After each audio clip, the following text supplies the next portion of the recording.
Hey guys, today I'm here with another On My Shelf video. Now I did my first one of these, I believe back in the summer of 2015, so it's been a while, and since you all were so kind as to leave coordinates for me in the comments of that video, I thought why not go ahead and film another one because they're pretty fun to do. For those of you who have never seen one of these videos before, you basically ask people for coordinates that correspond to both your shelves and the books on those shelves, and then you just get to pull out books that maybe you wouldn't feature on your channel otherwise. Marlin from Marlinalina was the first one to send me some coordinates, and the first one of those was shelf 8, book 11, and for me that was Hamlet by Shakespeare.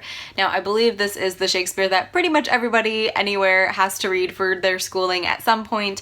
I know that I read this first in high school and then reread it in college when I took a Shakespeare-centric course, and that's when I picked up this little Signet edition, and I now have like a million of his plays in this same edition. Obviously, this is the tale of the rather overly dramatic figure of Hamlet, the prince who is basically kicked out of his own throne by his uncle, the lover of Ophelia, and the guy that basically comes back home, causes a bunch of crap, and kills people. Just in case you couldn't tell by my summary of the plot, this isn't my favorite work of Shakespeare.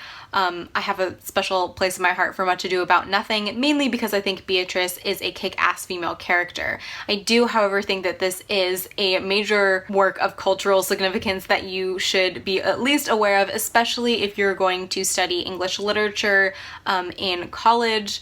I think this is something you should read at least once. The next coordinate that Marlin gave me was shelf 9, book 13, and that was actually a book I had never read before, and that is The Mermaid Chair by Sue Monk Kidd. Now, Sue Monk Kidd is the author of The Secret Life of Bees, which I did read back in high school, and I believe I was gifted this right around the same time, which means that this has been sitting unread on my shelves for like an embarrassing 8 years or so. Possibly longer. The Secret Life of Bees was probably one of my first experiences with more modern literary fiction, and I just remember really enjoying the writing style, so I'm hoping that I experienced the same with this book, but obviously because I haven't read it, I don't really know the plot, so I will just go ahead and read you the blurb off the back. A vividly imagined love story between a woman and a monk, a woman and her husband, and ultimately a woman and her own soul, The Mermaid Chair is the transcendent tale of Jessie Sullivan's self-discovery. Before I go any further, I should probably confess that since the last time I filmed one of these videos, I have completely rearranged my shelves and gotten rid of quite a few books, and looking at the stack of books I have here left to talk about, I'm realizing there's a theme, and that is books that are in the middle of series. The next coordinate I have is from Sabrina at Unmanaged Mischief. She asked for shelf 2, book 16, and for me that was Star Wars Jedi Apprentice: The Day of Reckoning. Now this is the 8th book in the Jedi Apprentice series, which of course follows a young Obi-Wan Kenobi as he goes through his journey as Qui-Gon Jinn's Padawan. Now, I can't obviously tell you about the plot of this without massively spoiling the beginning of the series, but I will say that this was one of my favorite series when I was in middle school-ish, a little younger, and I still go back to it and reread it when I am like in a reading funk and I just want something really light and really easy. I will say that this particular arc within the series was fantastic. I think this book is actually really good and one of my favorite books in the series, and I guess that's all I have to say. The next coordinate I got was from Geraldine, and she recently changed her channel name, so just go ahead and check the description box. I will link everybody that I mentioned in this video down there, but the book she asked for was on shelf 5, book 4, and for me that was The Battle of the Labyrinth, the 4th book in the Percy Jackson and the Olympians series. I don't really think I've gotten to talk about my love for Percy Jackson and the Olympians at all on the channel because I read the books several years before I started my booktube channel. I will say that this is probably one of my favorite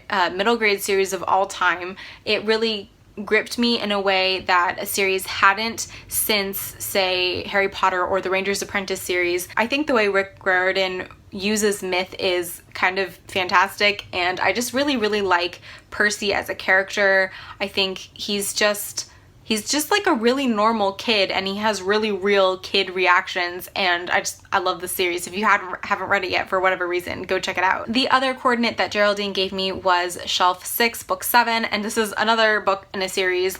It is the final book in the original Millennium trilogy, The Girl Who Kicked the Hornet's Nest by Stieg Larsson. Obviously, I can't really talk about plot because this is the last book in a series, but I would just say that this is how all series should end. This is ending a series done right. Elizabeth Salander is such a cool and interesting character, the tattooed lesbian hacker with a I don't give a F attitude toward the rest of the world. She's so cool, and Stieg Larsson's writing is so incredibly intricate, and he manages to have a million things going on at once and yet bring them together beautifully at the end. And I'm so sad that he's not around to give us more books, because this is amazing. And if you can't tell that I'm gushing, I believe I featured this in my top 5 books of 2015 video. So there you go.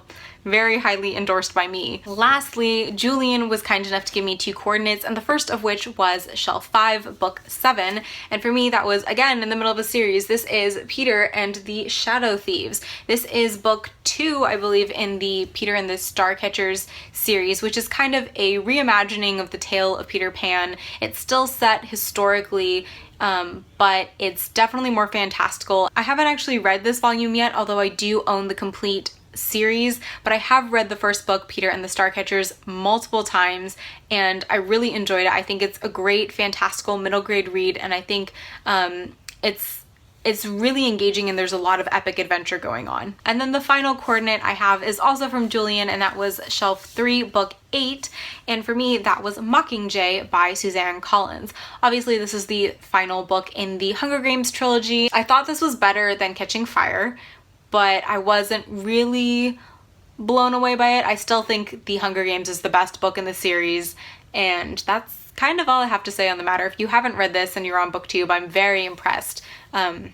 Way to hold out. So those were all of the books that I have to share with you from my shelves this time around, and if you would like to see me do another one of these in the future, please leave me some coordinates down in the comments below. I will also leave all of the coordinates I used today in the description box, along with links to all of the channels that I mentioned in case you guys want to film one of these for yourselves, and I think that's just about it. So thank you guys so much for watching. I hope you enjoyed the video. I hope you are having a fantastic day, and I will see you in my next one. Okay, bye!